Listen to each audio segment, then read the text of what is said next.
Hello everyone. CMA inter का financial accounting का paper complete हो चुका। आई होप आप लोग का एग्जाम बहुत अच्छा हुआ होगा। अब आप लोग का पूरा फोकस शिफ्ट हो जाना चाहिए नेक्स्ट एग्जाम में। मेरे पास लगातार स्टूडेंट्स का रिक्वेस्ट आ रहा था कि सर सिर्फ एमसीक्यू का आंसर्स, सजेस्टेड आंसर्स फटाफट से एक बार बता दीजिए। तो इस छोटे से वीडियो में विद इन 4 to 5 मिनट्स हम आप लोग को एक ओवरऑल पेपर रिव्यू बताएंगे और एमसीक्यू का जो सजेस्टेड आंसर्स प्राइमा फेसी लग रहा है वो बताएंगे। 2-3 क्वेश्चन में कुछ डिबेटेबल पॉइंट्स है। इंस्टीट्यूट का आंसर जब रिलीज होगा तो उसी को अपने फाइनल सजेस्टेड आंसर मानेंगे। बट प्राइमा फेसी जो अभी करेक्ट आंसर लग रहा है वो एक बार आप लोग को फटाफट से बता देंगे। Overall question paper was easy. MCQ में 30 मार्क्स में से एटलीस्ट 20 तो आप लोग का आना ही चाहिए, क्योंकि 20 मार्क्स का एकदम इजी था। बाकी का 10 मार्क्स बोल सकते हैं मॉडरेट लेवल का बोला जा सकता है। जो बचा हुआ क्वेश्चन पेपर है जिसमें 7 क्वेश्चन है 14 मार्क्स का, उसमें से एक क्वेश्चन ट्रिकी है, एक क्वेश्चन मॉडरेट है, 5 क्वेश्चन इजी है। तो अगर कोई अच्छे से पेपर अटेम्प्ट करेगा तो उसका मिनिमम 60-65 तक आना चाहिए। अगर किसी ने अच्छे से अपने आप को अप्लाई किया है और प्रेपरेशन भी अच्छा था तो उसका 80 तक भी आना कोई बहुत बड़ा बात नहीं है। तो अपने एक बार फटाफट से देख लेते हैं। सर आप लोग को अभी हम डिटेल में डिस्कशन नहीं करेंगे। जिस दिन आप लोग का एग्जाम कंप्लीट होगा उस दिन एकदम डिटेल्ड सजेस्टेड आंसर हम आप लोग के साथ डिस्कस करेंगे। अभी जस्ट एक बार एमसीक्यू का जो सजेस्टेड आंसर्स प्राइमा फेसी लग रहा है वो एक बार आप लोग खाली देख लीजिए।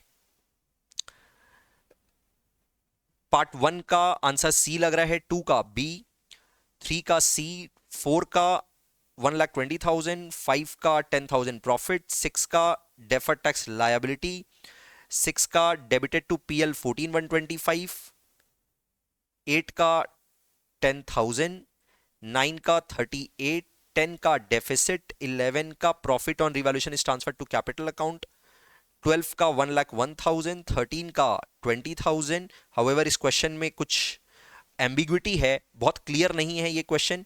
इस क्वेश्चन में भी क्लैरिटी नहीं है, इसमें भी एम्बिग्विटी है। बट अभी प्राइमा फेसी ये आंसर करेक्ट लग रहा है और 15 का ये होना चाहिए। अगेन हम आप लोग को बता रहे हैं ये जो अभी हम आंसर्स बताए हैं ये प्राइमा फेसी जो करेक्ट लग रहा है। इंस्टीट्यूट का जो आंसर आएगा उसको अपने फाइनल सजेस्टेड आंसर मानेंगे।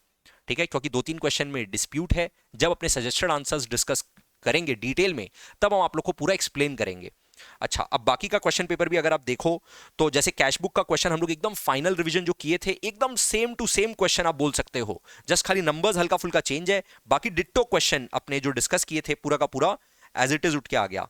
अगेन ये वाला कैपिटल और रेवेन्यू एक्सपेंडिचर वाला क्वेश्चन तो एनीवेज बहुत इजी होता है, ये आप लोग का मटेरियल का ही क्वेश्चन है। ये भी बहुत इजी कैटेगरी का क्वेश्चन बोलेंगे।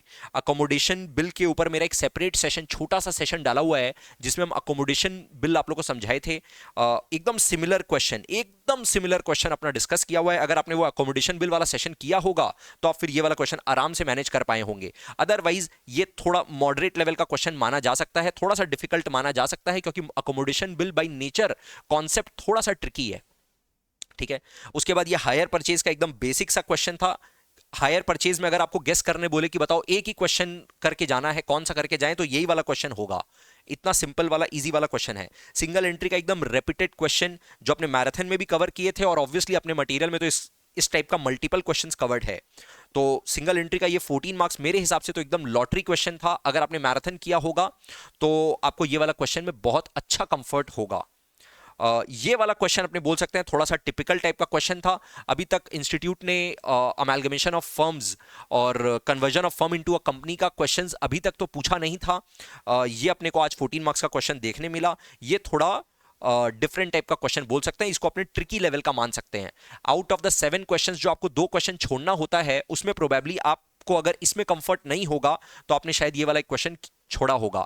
अगर आपको मान लो कंपनी का बैलेंस शीट में भी आपको कंफर्ट है, रेलिंक लिमिटेड का ये लोग बैलेंस शीट भी पूछा है, अगर इसमें आपको कंफर्ट होगा तो शायद आपने ये अटेम्प्ट किया होगा। अदरवाइज प्रोबेबली आपने ये वाला क्वेश्चन छोड़ दिया होगा ऑप्शन में। ये अगेन ब्रांच का क्वेश्चन जो है वो अपने जो ब्रांच वाले सेशन में कवर किए थे वही है। इंस्टीट्यूट का मटेरियल में भी एकदम सिमिलर क्वेश्चन था। अपने मटेरियल में भी इस तरह का मल्टीपल क्वेश्चंस अपने कवर किए हैं। तो अगर आप एकदम बेसिक क्वेश्चन भी करके गए हैं ब्रांच का तो उसमें ये वाला क्वेश्चन आपने आराम से मैनेज किया होगा। ये फाइनल रिवीजन में एकदम अपने ये वाला क्वेश्चन जो किए थे एकदम सिमिलर टाइप का क्वेश्चन वैसा का वैसा आ गया, बल्कि उससे भी इजी क्वेश्चन अपने बोल सकते हैं ये वाला क्वेश्चन आ गया। क्वेश्चन नंबर 7 में सर मिक्सचर है। अपने आप लोग को integral foreign operation, non integral foreign operation में कन्वर्जन ऑफ ट्रायल बैलेंस कौन सा एक्सचेंज रेट यूज करके करते हैं, ये एकदम फाइनल रिवीजन में भी हम आपको आपके साथ डिस्कस किए थे। तो अगर आपने ये वाला क्वेश्चन अटेम्प्ट किया है तो आपको इसमें बहुत हेल्प हुआ होगा। ये वाला क्वेश्चन अपने जब ये थोड़ा सा टिपिकल टाइप का क्वेश्चन अपने बोल सकते हैं, AS22 को जब डिटेल में डिस्कस करते हैं तो क्लास नोट्स में कवर हुआ है, बट हाँ ये थोड़ा सा डिफरेंट टाइप का क्वेश्चन है, बोल सकते हैं। AS12 का अगर कॉन्सेप्ट क्लियर है तो बहुत आराम से मैनेज कर पाए होंगे आप ये वाला क्वेश्चन, अदरवाइज ये थोड़ा सा डिफरेंट टाइप का क्वेश्चन बोल सकते हैं। उसके बाद सर ये तो हम आप लोगों को बोले थे, किसी एक क्वेश्चन का ये लोग इंड एस का और एएस का डिफरेंस पूछेगा, तो गोइंग बाय द नॉर्म ये लोग इस तरह का एक क्वेश्चन पूछ लिया। अगेन ये अगर आप पढ़ के गए होंगे, याद होगा तो आप कर पाएंगे, नहीं तो प्रोबेबली आप ये वाला क्वेश्चन को भी लीव आउट कर दिए होंगे। प्रोबेबली आपने क्वेश्चन नंबर 7 प्रोबेबली आपका दूसरा क्वेश्चन होगा जो आपने ऑप्शन में छोड़ दिया।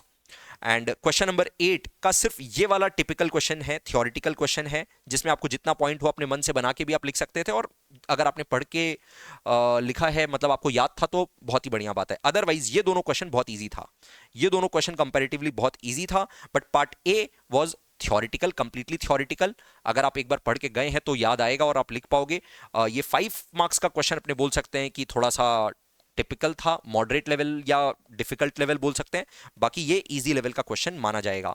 तो एटलीस्ट 80 मार्क्स का तो आप बहुत कंफर्टेबली अटेम्प्ट कर पाए होंगे। अराउंड 20 मार्क्स का जो आप पेपर अटेम्प्ट किए होंगे वो शायद आप बहुत कन्विक्शन के साथ अटेम्प्ट नहीं किए होंगे, and paper I would say कि बहुत लेंदी भी नहीं था। अगर आप स्टार्टिंग से थोड़ा अपना स्पीड मेंटेन करके लिखे हैं तो आप आराम से मैनेज कर पाए होंगे। डिटेल डिस्कशन जिस दिन आप लोग का एग्जाम खत्म होगा उस दिन डिटेल में पूरा suggested answer complete question paper का आपने करेंगे। Bye bye, focus on the next exam. See you for corporate accounting and auditing का फाइनल स्प्रिंट रिवीजन का पार्ट 2 में tomorrow morning.